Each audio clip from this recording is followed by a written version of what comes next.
বন্ধুরা, যারা এই শেয়ার বাজারে সময় দিতে পারেন না বা শেয়ার বাজার তেমন বুঝেন না, তাদের জন্য বা যারা ক্ষতিগ্রস্ত আছেন, সাহায্য প্রয়োজন, তারা পিএমএস পোর্টফোলিও মেনটেন্যান্স সার্ভিস যদি চান, তাহলে আমাকে এই আইডিতে মোহাম্মদ আব্দুল মতিন চয়ন এই আইডিতে আপনারা ফেসবুক আইডিতে মেসেজ দিবেন। আমি আপনাদেরকে রেসপন্স করব। পিএমএস লিখে হোয়াটসঅ্যাপ নাম্বার সহ এই আইডিতে মেসেজ দেবেন, ফেসবুক আইডি, তাহলে আমি আপনাদেরকে রেসপন্স করব। যারা ইচ্ছুক তারা পিএমএস লিখে মেসেজ দিবেন। সম্মানিত বিনিয়োগকারী ভাই বোনেরা, আসসালামু আলাইকুম। আশা করি আপনারা সবাই ভালো আছেন, শারীরিকভাবে সুস্থ আছেন। আমি আজকে 28শে এপ্রিল মঙ্গলবার 2026 এই ভিডিও আলোচনা করছি এবং আমার আজকের আলোচনার শিরোনাম হচ্ছে শেয়ার বিনিয়োগকারীদের জন্য গুরুত্বপূর্ণ মেসেজ আলোচনা। এই আলোচনা শিরোনামে আমি আপনাদের সামনে আজকে ঢাকা স্টক এক্সচেঞ্জের বাজার সম্বন্ধে গুরুত্বপূর্ণ আলোচনা উপস্থাপন করতে চাই। বন্ধুরা দেখুন, আজকে বাজার 5,308 পয়েন্টে ক্লোজ হয়েছে এবং 1,026 কোটি বেশ কিছুদিন পর 1,000-এর ঘরে লেনদেন দেখতে পেয়েছি। 5,300-তে ওপেন হয়ে 5,327, দ্যাট মিনস 27 পয়েন্ট পর্যন্ত পজিটিভ ছিল, কিন্তু বাজার 27 পয়েন্ট পজিটিভ থাকার পরও বাজার ধীরে ধীরে ইন্ডেক্স কমে 8.32-এ ক্লোজ হয়েছে। এটা ফ্যাক্ট, যেটা আমি বলতে চাই যে আজকের বাজারে নিয়ে গুরুত্বপূর্ণ বেশ কিছু জিনিস আমি আপনাদেরকে তুলে ধরব। প্রথমে যে বিষয়টি আমি তুলে ধরব, দেখুন বাজার কিন্তু ধরে রাখতে পারেনি। এই 27 পয়েন্ট বৃদ্ধি হয়েও লাস্টে আমরা দেখেছি 8 পয়েন্টে দিন শেষে ক্লোজ হয়েছে এবং অনেক শেয়ার যেগুলো একটা ভালো পরিমাণে ইনক্রিজের চান্স ছিল বা বেড়েছিল, তারপর সেই শেয়ারগুলো কিন্তু শেষের দিকে বা ধীরে ধীরে শেয়ারগুলো দাম ফল করে, কিছু কিছু শেয়ার মাইনাসে চলে যায় এবং কিছু শেয়ার সামান্য কিছুটা পজিটিভ নিয়ে দিন শেষ করে। আজকে বাজার মূলত এই যে দেখুন, বাজার 99টি শেয়ার পজিটিভ ছিল, 253টি নেগেটিভ। এই 99টির মধ্যে ব্যাংক এবং ইন্স্যুরেন্সে এবং মাল্টি ন্যাশনাল কোম্পানিগুলো শেয়ার দ্বারা ইন্ডেক্স কিন্তু আজকে পজিটিভ ছিল। তাছাড়া কিন্তু বাজার আজকে অনেক বড় একটা মাইনাসে চলেছিল, কিন্তু ইন্ডেক্স এই ব্যাংক যেহেতু বিগ পেড অফ এবং ইন্স্যুরেন্স এবং মাল্টি ন্যাশনাল কোম্পানি এই ধরনের এই শেয়ারগুলোর বদলতে এবং ফার্মাসিউটিক্যাল কেমিক্যালের কিছু শেয়ারগুলোর বদলতে বাজার কিন্তু আজকে পজিটিভ ছিল। কিন্তু ওভারঅল রিয়েল ফ্যাক্ট হলো বাজার কিন্তু আজকে যদি সামগ্রিক বাজার হিসেবে তেমন উল্লেখযোগ্য পরিমাণে ম্যাচিউর ছিল না। এক সেক্টরে, বিশেষ করে ব্যাংক সেক্টরে প্রাধান্যতে বাজার আজকে পজিটিভ ছিল। লেনদেনের দিক দিয়ে দেখেন, আমরা দেখুন 218 কোটি টাকা লেনদেন করছে।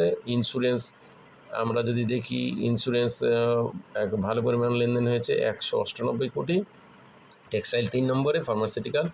তো ওভারঅল ব্যাংক সেক্টরের দেখুন প্রাধান্যর দিক দিয়ে আমরা গেনারের দিক দিয়ে 56%, ইন্স্যুরেন্স 18, টেক্সটাইল 20, ফার্মাসিউটিক্যাল কেমিক্যাল যদি দেখি 32। ওভারঅল গেনারের দিক দিয়ে প্লাস ভ্যালুর দিক দিয়ে উভয় দিক দিয়ে ব্যাংক সেক্টর আজকে একচেটিয়া প্রাধান্য বিস্তার করার কারণে বাজার আজকে পজিটিভ ছিল। সেক্ষেত্রে আমরা বাজারের এই যে 27 পয়েন্ট পজিটিভ যাওয়ার পরও বাজারের নিম্নগতি এবং লেনদেন বৃদ্ধি এর পিছনের মূল যুক্তি হলো, যৌক্তিক বিশ্লেষণ হলো, আপনারা জানেন মান্থলি অ্যাডজাস্টমেন্টের ব্যাপার তৈরি হয় শেষের দিকে, যেটা শুরু হয়েছে রবি সোমবার থেকে। আমরা আজকে মঙ্গলবার দেখলাম। তো বাজার স্বাভাবিকভাবে এই যে সেল অ্যাডজাস্টমেন্টের কারণে কিন্তু এমন অবস্থান।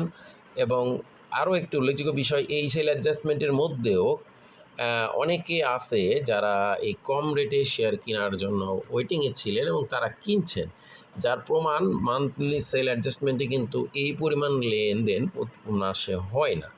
দেখুন এভারেজ লেনদেনের চাইতেও বেড়েছে এবং গত দিনের চাইতেও 956 থেকে 1026, তাহলে এখানে 44 আর 26 প্রায় 70 কোটি টাকার মতো লেনদেন কিন্তু আমরা দেখছি বেড়েছে, স্বাভাবিকভাবে ব্যারেজের চেয়ে তো বেড়েছে।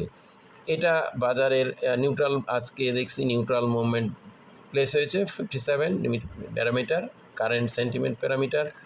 ওভারঅল বাজারে আমরা একটি মাত্র কারণ, এই যে সেল অ্যাডজাস্টমেন্টের কারণে বাজার কিন্তু একটা বড় ধরনের সূচক বৃদ্ধি করতে পারে নাই। দেখুন বন্ধুরা, ব্যাংক এনসিসি ব্যাংক আজকে 7.02 পয়েন্ট ইনক্রিজ, 7.02 এই পয়েন্ট কিন্তু আজকে ইনক্রিজ করছে 20.9। আজকে হিউজ রেকর্ড পরিমাণে তাদের ডিভিডেন্ড প্লাস ইপিএস ঘোষণার ফলশ্রুতিতে এটা হয়েছে। পূবালী ব্যাংক এবং দেখুন 6 point, 7 point, south east 3 point, ব্যাডবিসি মাল্টিনেশন 3 পয়েন্ট, বিকন ফার্মা 2 পয়েন্টের কাছাকাছি, ঢাকা ব্যাংক 1.70, ডাচ বাংলা 1.5, এসএটিক ল্যাব 1.20, ব্যাংক এসে এই যে দেখুন ব্যাংক এবং স্ট্রং ফান্ডামেন্টাল মাল্টিনেশন এই ধরনের কোম্পানি দ্বারা কিন্তু আমরা দেখছি এই বাজারে কিন্তু সূচকে ডোমিনেট করেছে। অপরদিকে নেগেটিভ করার ক্ষেত্রে আমরা অধিকাংশ শেয়ারকেই আবার ব্র্যাক ব্যাংকের এবং ইসলামী bank, Beximco Pharma, EBL, city bank, UCB bank, গ্রামীণ ফোন এগুলোও কিন্তু বাজারকে নেগেটিভেও বড় ত্বরান্বিত করেছে। ওভারঅল বাজার যেহেতু ব্যাংক সেক্টরের একটা বড় ধরনের ইনক্রিজ করেছে, সেহেতু এই ব্যাংক সেক্টরের বদলতে বাজার আজকের দিন শেষে পজিটিভ ছিল।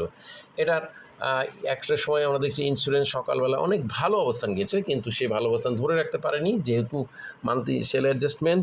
তো আমি মনে করি এই মান্থলি সেল অ্যাডজাস্টমেন্টটি যে এর পরিমাণ লেনদেন বেড়েছে, সেটা একটা অস্বাভাবিক একটা গুরুত্বপূর্ণ ব্যাপার এবং নতুন রেকর্ড উচ্চতা আমি বলতে পারি।